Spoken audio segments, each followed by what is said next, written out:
No dia em que minha mãe jogou um saco de lixo aos meus pés e disse, diante de jornalistas e convidados, que era ali o meu lugar e o da minha filha, eu entendi que minha dor nunca seria o suficiente para comover aquela família. Eu fui humilhada, reduzida a nada no momento mais importante da minha vida. Mas naquele instante, enquanto segurava a mão da minha filha e via o olhar dela tentando entender o ódio no olhar dos próprios avós, eu tomei uma decisão.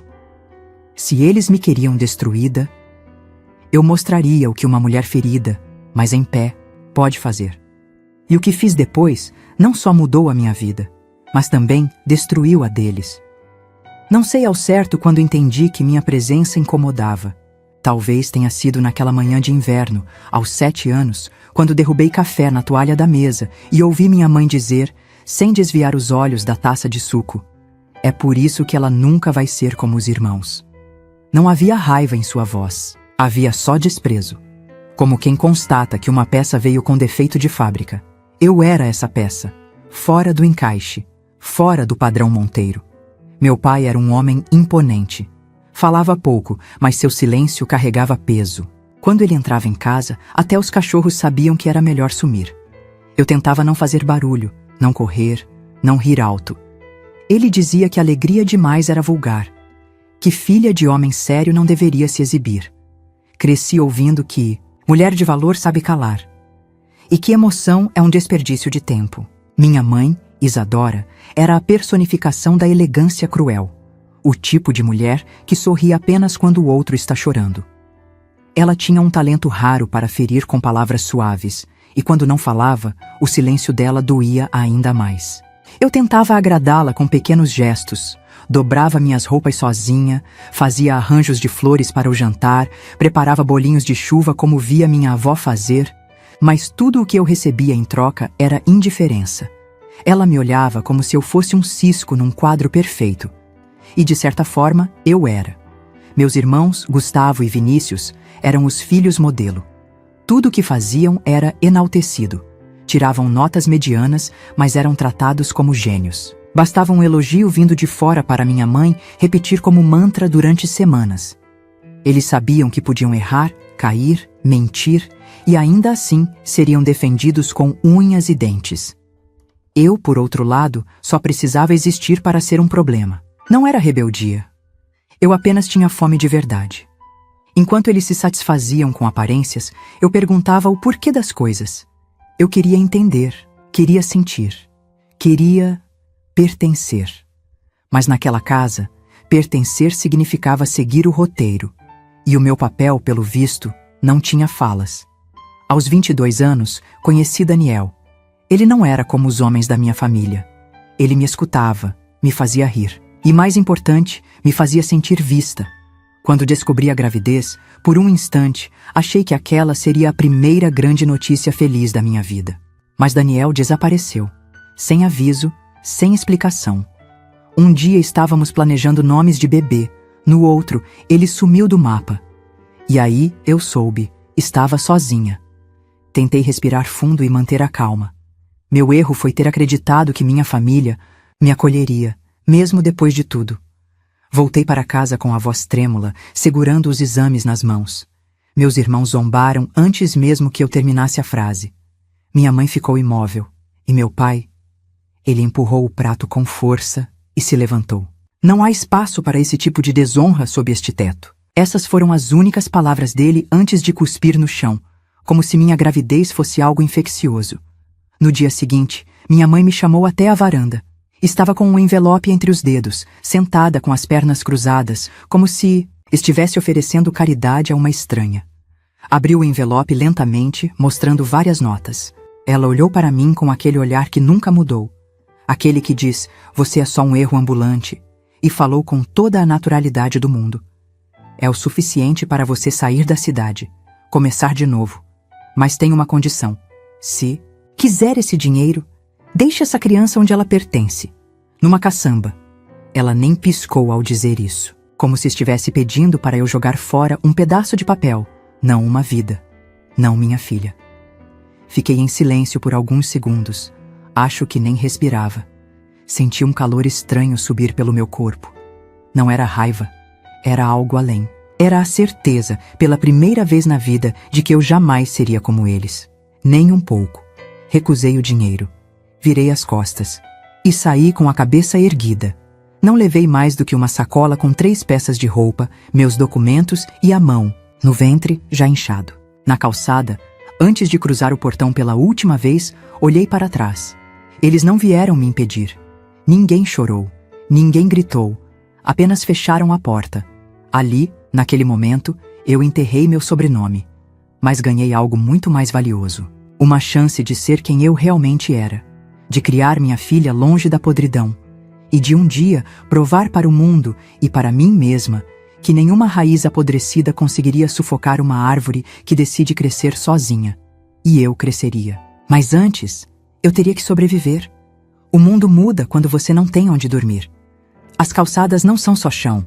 Viram teto, parede e, às vezes, berço. Eu só entendi isso na primeira noite que passei sozinha, com minha filha ainda recém-nascida nos braços, enrolada em uma manta fina que mal segurava o vento. Chovia. Uma garoa fina e cortante que entrava pelas frestas do toldo abandonado onde nos abrigamos. As pessoas passavam depressa, desviando os olhos. Ninguém quer encarar o que dói. Principalmente quando a dor vem embalada em silêncio e fome. Minha barriga ainda doía do parto recente. Minhas mãos tremiam. Eu não sabia se era frio, medo ou a soma dos dois. Mas me recusei a chorar. Não por orgulho, por instinto. Eu precisava parecer forte, mesmo que não fosse. Precisava ser mais do que eu era. Por ela, pela bebê que dormia no meu peito, sem entender ainda que havia nascido num mundo que já queria rejeitá-la. Passei os primeiros dias andando sem rumo. Procurei abrigo em centros comunitários, aceitei doações com o coração apertado. Me ameaço. Sentia um erro andando entre pessoas normais. Olhares me atravessavam como punhais. Tão nova, sussurravam. O pai da criança sumiu, certeza. Eu ouvi, mesmo quando fingiam cochichar, mas nunca respondi. Nem precisava. A verdade doía menos do que os julgamentos. Comecei a frequentar uma igreja que distribuía sopa à noite. Foi lá que conheci Dona Cida, uma senhora miúda, mas com voz firme. Ela me ofereceu um balde e disse que se eu ajudasse a limpar os banheiros, poderia dormir na salinha dos fundos com a bebê. Aceitei sem hesitar. Passei a trabalhar ali todas as noites, esfregando o chão com uma escova de dentes velha, enquanto minha filha dormia no carrinho improvisado com caixas de feira e uma toalha grossa. Durante o dia, vendia quentinhas na rua. Aprendi receitas simples com outras mulheres da cozinha solidária. Fazia tudo com o pouco que tinha. Arroz, carne moída, farofa e esperança. Meus dedos viviam queimados, mas eu sorria para cada cliente, como se estivesse oferecendo o prato mais caro do mundo. E de certa forma, era. Era o prato que pagaria a fralda do dia, o leite da madrugada, a dignidade que ninguém parecia disposto a me devolver. Minha filha cresceu entre cheiros de comida e mãos calejadas. Ela não teve quarto cor-de-rosa, nem berço com móbile, mas teve colo. Teve história contada à meia-noite enquanto eu lavava panelas. Teve amor onde só havia concreto. E teve a mim, inteira, mesmo quando o mundo parecia querer me desmontar. Ela foi minha força quando, certa manhã, uma mulher engravatada me jogou uma moeda no chão e disse: "Não é melhor entregar essa criança para alguém que possa cuidar?" Aquilo me atravessou. Eu quis responder, gritar, bater, mas só peguei a moeda, olhei nos olhos da minha filha e disse baixinho: "Você ainda vai ter orgulho da mãe que tem." Não sei se foi naquele dia ou alguns meses depois que a ideia do restaurante começou a tomar forma. Eu lembrava das receitas da minha avó Aurora, da cozinha quente, do cheiro de pão no forno, da mesa posta com carinho. Eram lembranças tão vívidas que, mesmo no meio do caos, me davam paz. Comecei a testar pratos com os ingredientes que sobravam. Inventava, arriscava, escrevia num caderninho velho o que dava certo. Um dia, um homem pediu uma quentinha e voltou. No dia seguinte, só para me dizer: "Você tem mãos de ouro, moça." Eu ri, mas naquele riso, alguma coisa despertou. Foi a primeira vez que pensei: talvez eu pudesse mais do que apenas sobreviver. Talvez eu pudesse construir algo, um lugar, um nome, um futuro. E foi aí que tudo começou a mudar. Porque a partir daquele momento, eu deixei de fugir do passado. e comecei a construir o que viria pela frente. No dia da inauguração do Dona Aurora, o céu estava limpo, o tipo de azul que parece promessa. Eu acordei antes do sol nascer, com a sensação estranha de que algo importante estava prestes a acontecer. Minha filha dormia tranquila, enrolada, no lençol florido que ganhamos de doação meses atrás, e por um instante fiquei ali apenas olhando para ela. O rosto sereno, os cílios longos, a boca entreaberta. Ela parecia tão em paz que meu coração doeu. Não de tristeza, mas de gratidão. Porque se eu estava ali, inteira, de pé, abrindo meu próprio restaurante, era por ela, por aquele amor que ninguém da minha antiga vida jamais me ofereceu. O restaurante era simples, mas era meu. Cada detalhe tinha um pedaço da minha história. As cadeiras foram reformadas com lixas e tinta que comprei aos poucos. As cortinas da janela eram feitas com retalhos que bordei à mão nas noites em que a insônia me dominava. E o nome na fachada, Dona Aurora, não era só uma homenagem à minha avó. Era um grito silencioso de tudo o que ela me ensinou. Que comida tem alma e que dignidade se constrói em silêncio, com as mãos firmes e o coração limpo. As panelas estavam no fogo, os pratos alinhados, os cheiros tomando conta do ambiente. Tudo estava pronto. Tudo. Eu vesti meu avental novo, ajeitei os cabelos e coloquei minha filha numa cadeira especial ao lado do balcão. Ela estava linda com o vestidinho azul que ganhamos de uma vizinha e parecia entender no olhar que aquele dia era importante. Sorriu para mim com os dentes pequenos e brancos como pérolas, e aquilo me fez acreditar que sim, eu tinha vencido. Contra todas as previsões, eu tinha chegado até ali.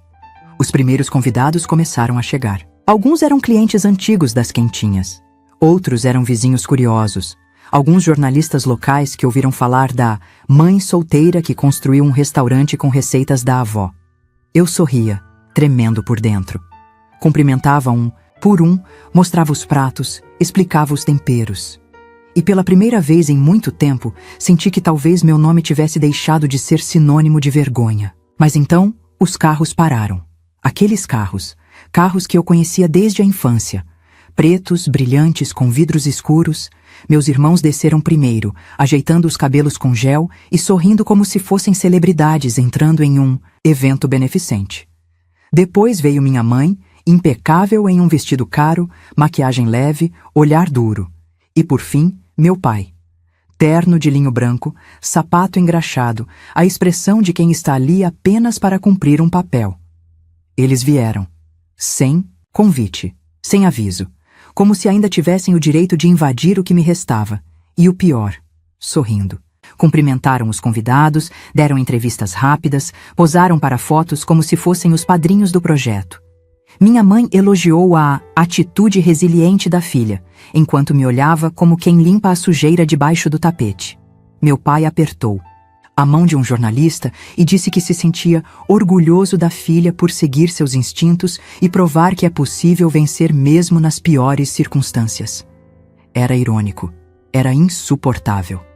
Mas eu respirei fundo, porque eu ainda acreditava que de algum modo talvez estivessem ali para tentar recomeçar. Só que eu não fazia ideia do que realmente tinham vindo fazer.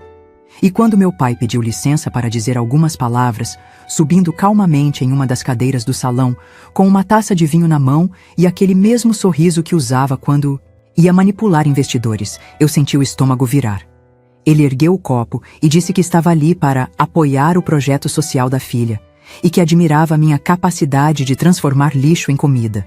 Algumas pessoas riram, outras se entreolharam confusas. Meu peito apertou. Meus olhos foram direto para minha filha, que me olhava sem entender. Mas o pior ainda estava por vir. Ele apontou para ela, para a minha filha, para a minha menina, e perguntou em voz alta, como se fosse uma piada. Essa criança é filha de quem mesmo? Do rapaz que sumiu antes de cortar o cordão, não é?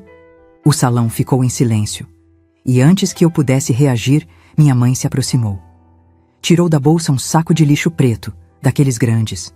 Jogou aos meus pés, na frente de todos, e disse com a voz doce e envenenada: "Você pode até pintar a sujeira, Helena, mas no fundo, você sempre vai ser isso aqui. Isso aqui é só o cenário." Ela sorriu, e pisou no chão recém-limpado do meu restaurante. Pisou no meu orgulho, no meu trabalho, na minha história. Minha filha se encolheu na cadeira. Os convidados desviaram o olhar. Meu coração batia tão forte que mal ouvia os ruídos ao redor. Eu queria gritar, chorar, mandar todos embora. Mas não fiz nada disso. Eu apenas caminhei até a porta dos fundos. Entrei no estoque, encostei a porta e chorei. Mas era a última vez. A partir daquela noite, eu deixaria de apenas resistir. Eu começaria a me vingar. Eu não sei por quanto tempo fiquei trancada ali no estoque. O tempo, quando se está ferida, se dobra, se distorce. Minhas mãos ainda tremiam, mas o choro já não escorria como antes. Era um choro seco, interno, que me queimava por dentro, sem precisar sair pelos olhos. A dor não era só pela humilhação. Era pela decepção, pela esperança tola que eu ainda carregava de que, talvez, no fundo, eles pudessem ter vindo por arrependimento. Eu queria acreditar que tinham algum resto de humanidade guardado embaixo daquele verniz. Mas não, eles vieram para me esmagar, para me lembrar, publicamente, que na hierarquia da família Monteiro, eu era a peça descartada. As imagens se repetiam na minha mente com nitidez cruel. Meu pai brindando com aquele sorriso de escárnio. Minha mãe jogando um saco de lixo no chão, como se aquilo simbolizasse quem eu era. Os olhos dos convidados, ora surpresos, ora cúmplices. A gargalhada contida dos meus irmãos, que pareciam se divertir com cada segundo. E minha filha, o rostinho confuso, os olhinhos marejados tentando entender por que todo mundo estava olhando para ela como se fosse parte do lixo. Foi nesse silêncio, sufocante, cercada por caixas de mantimentos e cheiro de farinha, que eu tomei minha decisão. Eu não iria apenas superar. Eu não iria apenas continuar. Eles tinham atravessado a última linha. Mexeram com o que eu tinha de mais sagrado. Expuseram minha filha, minha luta, minha dignidade. E agora? Agora eles conheceriam a mulher que construíam sem perceber. A mulher que nasceu dos escombros que eles deixaram. Naquela noite, fui para casa com o corpo cansado, mas a mente em combustão. Esperei minha filha dormir e sentei com um caderno velho no colo. Comecei a anotar tudo o que sabia. Datas, nomes, situações, conexões. Meu pai era conhecido como um empresário exemplar, mas eu lembrava das conversas abafadas, ao telefone, das transferências feitas em contas estranhas, de documentos com valores que não batiam. Meus irmãos sempre estiveram envolvidos nos negócios da família, mas nunca trabalharam de fato.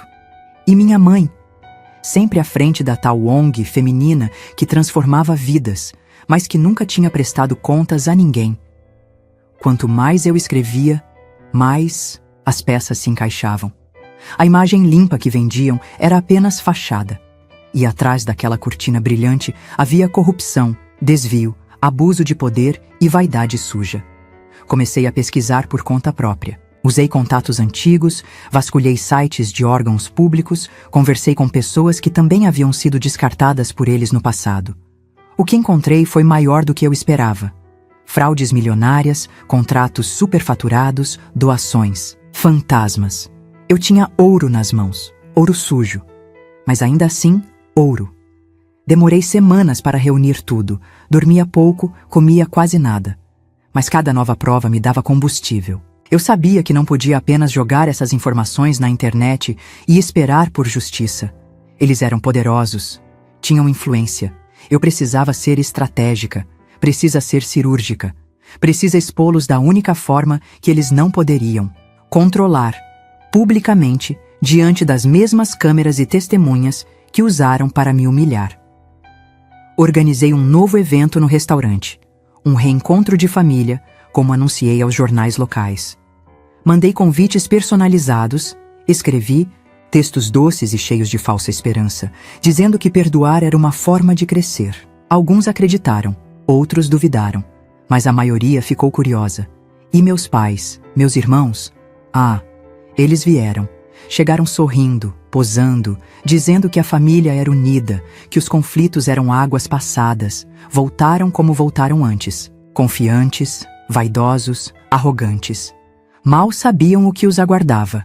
E enquanto eu ajeitava o microfone naquela manhã, com as mãos frias e o coração firme, vi minha filha sentada no mesmo lugar de antes. Ela olhou para mim e sorriu. E foi nesse sorriso que eu encontrei a última peça do meu plano. Naquele dia, eles não sairiam dali como chegaram. Eles sairiam marcados, um por um. E nada do que construíram com mentiras resistiria ao que eu estava prestes a revelar.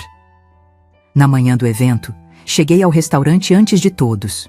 O céu ainda estava acinzentado, o tipo de cor que anuncia algo importante. Destranquei a porta devagar, como se estivesse entrando em um santuário. As mesas estavam exatamente como deixei na noite anterior, alinhadas, limpas, com os guardanapos dobrados em formato de flor, como minha avó me ensinou. Mas naquele dia, elas não seriam apenas mesas, seriam palco, e eu não seria mais espectadora. Da própria vida, eu seria autora, juíza, algo que a minha família nunca me permitiu ser. Respirei fundo, caminhei até o centro do salão e olhei para o telão que mandei instalar discretamente no fundo do restaurante.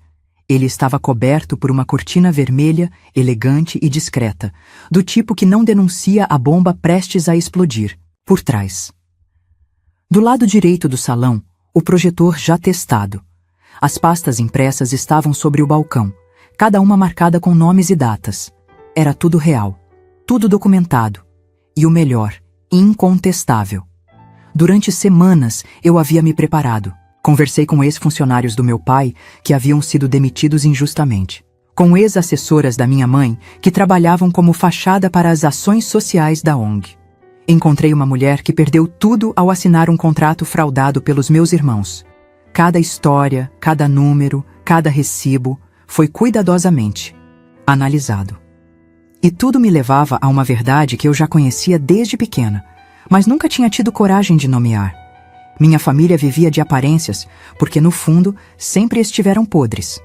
Os convidados começaram a chegar. Alguns eram os mesmos da inauguração anterior, jornalistas locais, vizinhos, pequenos empreendedores que admiravam minha trajetória. A energia estava diferente dessa vez. As pessoas sorriam, me abraçavam com carinho, falavam de superação. E eu sorria também. Mas por dentro, havia um silêncio escuro, uma contagem regressiva que eu escutava com cada batida do meu coração. Pouco antes das 10, os carros importados estacionaram novamente. Como no dia da humilhação, vieram com pompa e ensaio. Meus irmãos desceram primeiro, penteados como bonecos de vitrine, rindo de alguma piada idiota. Minha mãe veio logo depois, com óculos escuros e um vestido que provavelmente custava o equivalente ao meu faturamento de um mês. E por fim, meu pai. Terno azul marinho, gravata de seda, um sorriso no rosto, como quem já sabia que teria os holofotes de novo. Eles entraram como donos de tudo, e foram recebidos com palmas educadas, fotografias, afagos. Ninguém sabia ainda o que aconteceria. Ninguém além de mim. Minha filha estava ao meu lado, com as mãozinhas dadas às minhas. Eu a vesti com o mesmo vestido azul da inauguração. Era uma espécie de símbolo, um lembrete de que ela estava ali por tudo o que lutamos. Ela não entendia o que aconteceria, mas sorria para mim como se confiasse, como se soubesse que dessa vez mamãe não deixaria ninguém pisar. Minha mãe me abraçou como se fosse uma velha amiga. Disse no meu ouvido que estava orgulhosa da minha evolução. Meus irmãos me chamaram de chefa, rindo. Meu pai me cumprimentou como se fôssemos aliados. Eles realmente acreditavam que eu havia engolido tudo, que havia perdoado, que o sangue ainda valia mais que os golpes, que o sobrenome ainda podia me calar. Esperei que todos se sentassem. O restaurante estava cheio. Jornalistas já estavam posicionados. E foi quando senti que o momento tinha chegado. Fui até o microfone. A sala silenciou naturalmente. A expectativa no ar era palpável. Os olhos se voltaram para mim. Respirei fundo, ajustei o papel nas mãos e falei com calma. Hoje é um dia importante, não só para mim, mas para todos que um dia foram silenciados por aqueles que deveriam protegê-los. Meu pai sorriu, achando que eu começaria com uma homenagem. Minha mãe ajeitou o colar. Meus irmãos riram discretamente. E então eu estendi a mão, fazendo sinal para o rapaz da equipe técnica. Ele puxou a cortina vermelha. O telão acendeu. E Em poucos segundos, o salão inteiro mergulhou em um silêncio de cemitério. Começaram a aparecer os contratos. Cópias de transferências fraudulentas. Nomes falsos usados para lavagem de dinheiro. Vídeos com áudios comprometendo meu pai em reuniões secretas. Extratos bancários com valores que não batiam. Doações fantasmas da ONG da minha mãe. Documentos com licitações manipuladas pelos meus irmãos. A expressão do meu pai foi a primeira a mudar. Ele ficou rígido, pálido. Minha mãe tirou os óculos escuros, tremendo. Os convidados murmuravam. Alguns se levantavam para ver melhor. A imprensa filmava tudo. Era tarde demais para fugir. E era só o começo. Durante anos, eu sonhei com o momento em que eles veriam quem eu realmente era. Mas nem nos meus devaneios mais ousados eu imaginei algo como aquilo. O restaurante inteiro mergulhado em um silêncio atordoado. O telão exibindo as vísceras da família Monteiro em plena luz do dia. E eu, no centro, com o microfone na mão, sendo finalmente ouvida. Não por pena, não por obrigação, mas porque agora eu tinha o controle. Quando as imagens dos contratos falsificados apareceram, os primeiros murmúrios tomaram conta do salão. Um jornalista apontava para a tela, comentando algo com o cinegrafista. Meus irmãos ainda tentavam manter o riso nos lábios, mas já era um riso nervoso, vacilante. Minha mãe, antes tão ereta, se encolheu na cadeira, os olhos girando em busca de uma saída que não existia. E meu pai, aquele homem que sempre soube se safar de tudo, agora apenas olhava fixamente para a frente. Ele sabia. Sabia que não havia como limpar aquilo. Continuei a apresentação como uma cirurgiã em campo aberto, nome por nome. Dado por dado. A voz firme, sem tremores. Apresentei áudios, e-mails, comprovantes. Cada prova derrubava um pilar da fachada que sustentaram por tanto tempo. Mostrei o fluxo de dinheiro desviado da ONG da minha mãe, apresentado como se fosse para programas de assistência, mas que terminava em contas particulares em paraísos fiscais. Depois, passei para as licitações que meus irmãos manipulavam com empresas laranjas, inclusive usando nomes de pessoas mortas.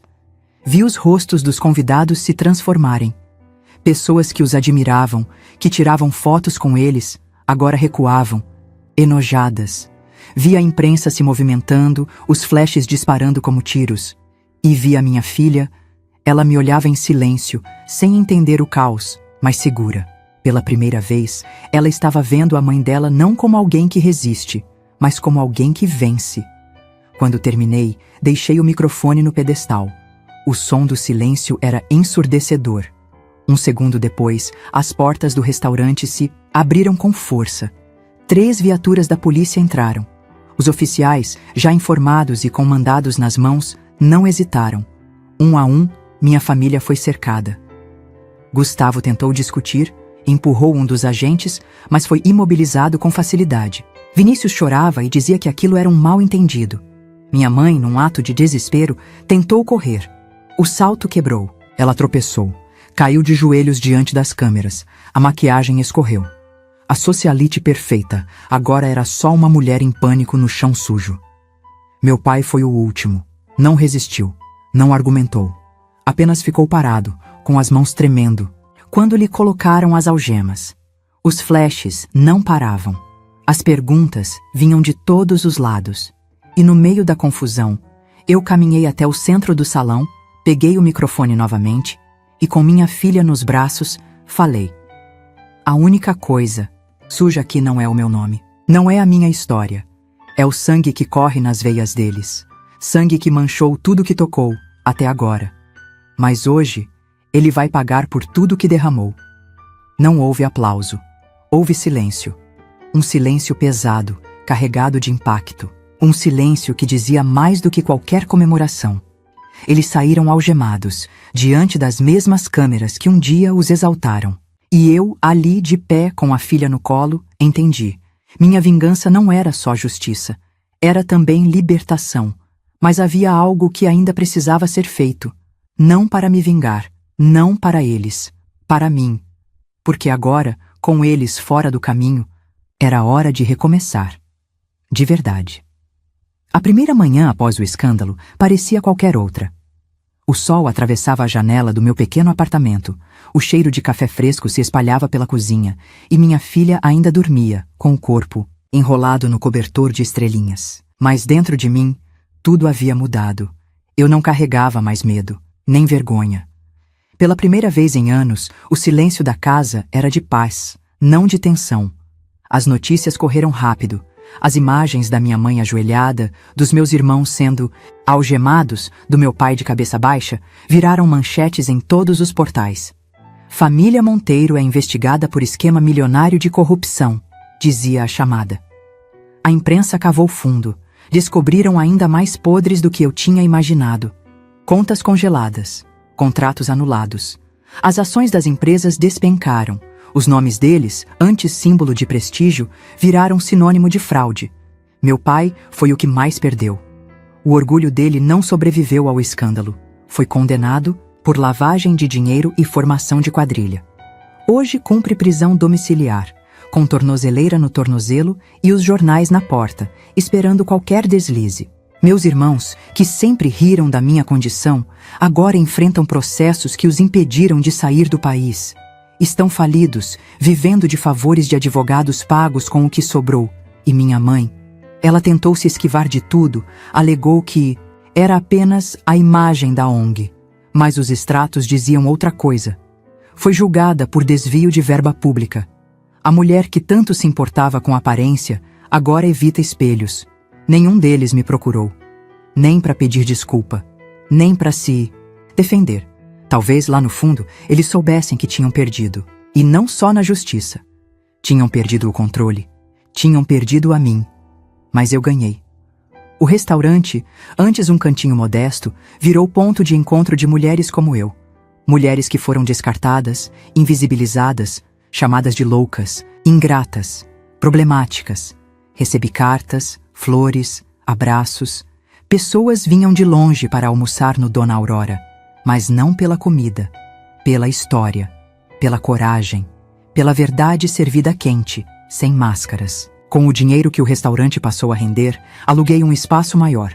Montei uma cozinha-escola para mãe solo.